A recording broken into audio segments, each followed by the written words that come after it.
Hi Anika, good morning. Si Papa 'to.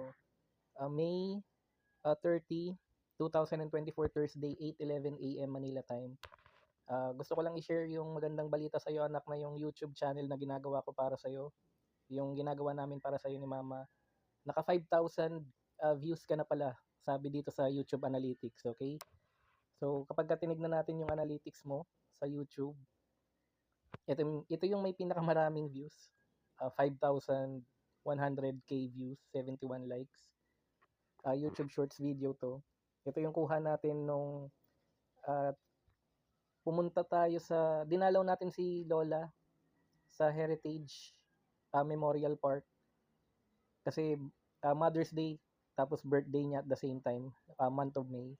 And then after nun namasyal tayo sa SM Aura. Malapit to sa Market Market Taguig. Ayan. So, with this video, naka-obtain ka pala ng plus 7 subscribers. Ayan.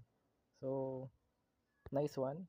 How long viewers kept watching? Okay. On average, viewers watch 10 seconds or 167% of this YouTube shorts.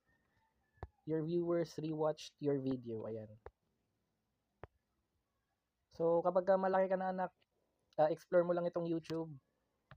Napakagandang platform nito na pwede mong gawin yung mga bagay na gusto mong gawin na nagpapasaya sa'yo, at the same time, pwede kang mag-earn ng passive income, okay? Pero on top of that, lagi mong tatandaan na priority mo pa rin yung mag-aral ng mabuti at makatapos, and at least makahanap ng decent job, okay? Pero kailangan balance, hindi lang puro trabaho, hindi lang diploma, dapat may diskarte rin, okay?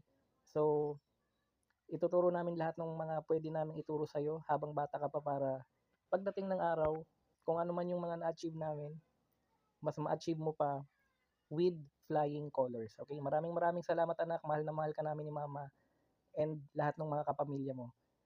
Sana balang araw mapanood mo tong video na to, and ma-appreciate namin kung gagawan mo to ng reaction video. Titignan din natin kung yung video na ginawa mo na yon, maabutan ko pa. Dapat lang, bata pa naman tayo. Medyo may edad na tayo pero hindi pa naman tayo gano'ng katanda. Kaya kaya naman 'yan. Kailangan ko lang alagaan yung kalusugan ko, and syempre si Mama na rin. Okay? So, thank you anak, and maraming maraming salamat sa lahat ng mga taong makakapanood ng video na to, and hihingi na rin ako ng tulong to like this video and yung mga videos dito sa channel ng anak ko, and yung pagsusubscribe ninyo kung sakasakali will be deeply appreciated. Maraming salamat. God bless sa inyong lahat.